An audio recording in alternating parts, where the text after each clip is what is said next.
Hi, Isma ma'am. My name is Jyotsna. I'm media representative from Frontlist Media. So we are so happy to have you on board. So today we have Uzma Jalaluddin with us. Uzma Jalaluddin grew up in Toronto. She's a mother of two sons and an author. She writes samosas and maple syrup, a culture parenting column for the Toronto Star. It's a Canada largest daily newspaper.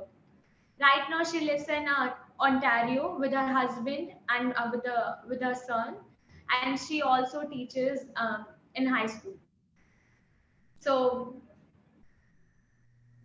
so our audience would like to know who is Uzma Jalaluddin, who you are as a real person. Okay, hi everyone. Thank you so much for that introduction. You did a great job, basically giving the highlights, like as you said. Something interesting for your readers. My parents are actually moved to Canada, immigrated to Canada from India, Okay. so I'm Indian as well, and I'm Hyderabadi, and I lived in Toronto all of my life. And married, two sons. I've been teaching as a high school teacher for many, many years. I also Okay. write a newspaper column for the Toronto Star. And I'm a writer. I'm just a very busy person, so I'm always writing, or I'm always reading, or I'm teaching. Those are basically the three interests that I have. And outside of that, I love to cook. I love to eat, and I enjoy taking walks or in nature, going into the forest and taking long walks and things like that. Okay. Okay. Thank you so much, ma'am. So my first question to you. Okay. So Hana Khan carries on. Tell us a story of a Muslim girl who has been juggling between her family and her dreams. So, how did you come up with the idea of this story? So in Canada, which is a mostly white country, when I was growing up, there's very limited food options in terms of what was available. So for one of the things that was really hard to find was halal food. So food that was acceptable for Muslims to eat. And basically, my husband and I went out for dinner, and we were at this halal restaurant that serves like pasta dishes, with chicken and things like that. And we were saying, oh, when we were younger, this restaurant didn't exist, like it wasn't around. And now that there are more Muslims in Toronto, and they're just from all over the world, now we have all of these food options. So it's so different from the way that we were growing up compared to how my children are growing up. And I thought, it's really people love to read about food. I find that a lot of my readers tell me that my books make them very hungry, and they always want to eat the food that I describe. So I thought, I think food is very interesting because it it tells readers the way that communities have changed. My parents came as immigrants in the 1970s, and Canada has changed since they moved here, and millions of other people have moved here. Plus, I'm a real big fan of 1990s romantic comedies, the movies. And Okay. one of the famous movies, I don't know if you've heard of, but it's called You've Got Mail. What? You've Got Mail. Okay, okay, you have got mail. Okay. Yeah, and it was a long, long time ago, 1998. But it was with Tom Hanks and Meg Ryan, really popular actors. And I thought, what if I wrote like a version of You've Got Mail, but it was set instead of, for You've Got Mail, it was two rival bookstores. So for my book, it's two rival halal restaurants. So Okay. that's where the idea came from. Okay. Okay. Thank you so much. So my second question. So what inspired you to be a writer, and what kind of writing approach, do you apply while writing? Right. The inspiration for writing was from reading. I love to read. I've always been a reader. And my approach to writing is a job, and you have to do it every single day. You have to do it consistently. Or if you can't do it every single day, you still have to set goals for yourself. So, for instance, right now, I'm working on my third novel. And my third novel, I have to hand it in to my editor at some point. So that means I have to work on it. So this entire summer, I basically spent working on my book. And that means sitting down for, however long you have that day, 5, 6, 7, 8 hours, and writing and writing and writing, and knowing that at the end of it, well, you have to. It's a job. It's not something you can do when you feel like it, or oh, now I'm in a writing mood. If you really want to be successful and be published, you have to treat it seriously. Otherwise, you'll never get anywhere. Because writing is a book is it's a very big project. It's a long project. It will take a long time to get it to be of a good quality. Okay. So do you follow some special writing schedule? It depends on what I'm doing because I have many jobs. So if I'm teaching during the school year, I try to write in the evenings or on the weekends. I'll get up early on the weekends and I'll do my writing then. Right now, I'm off for the summer. I have another 2 weeks off until I go back to school. So I spend my summer writing my third book. So I'll wake up in the morning, I'll have breakfast, make sure my kids are okay, and then I'll write until dinner. OMG. All day long. It's Yeah, amazing. yeah, yeah. That's the way you get it done. Yeah. You are a consistent writer and voracious reader. It's That's amazing. right. Thank you. Okay, so my next question. So how much time do you spend while writing this book? When you were writing this book, so how much time did you spend? I've written two books. My first novel is Aisha at Last. I'm looking for it. Aisha, Here. It's right here. This one? I know your book, Yeah. Aisha. So your readers might not know.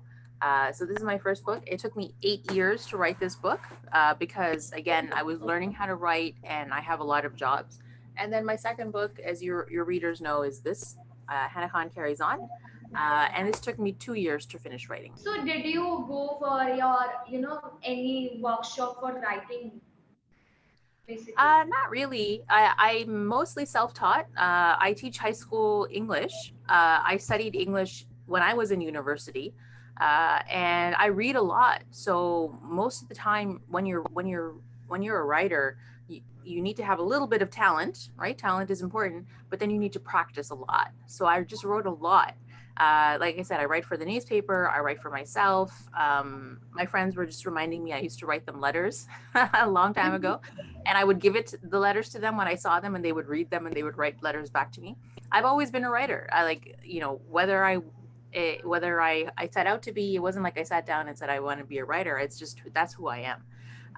And the other thing is, I have friends who are writers. So when I have ideas or when I finish a book, I give it to my friends before I try to publish it, and I see what they think. And if they like it, they'll give me some suggestions. I will fix it. So that's really what it is when you're writing. The line is, when you write, you always have to revise, right? So all writing is revising. So who is your favorite author? You must have some favorite authors, right? Even I research about you. You are fond of Pride and Prejudice too much.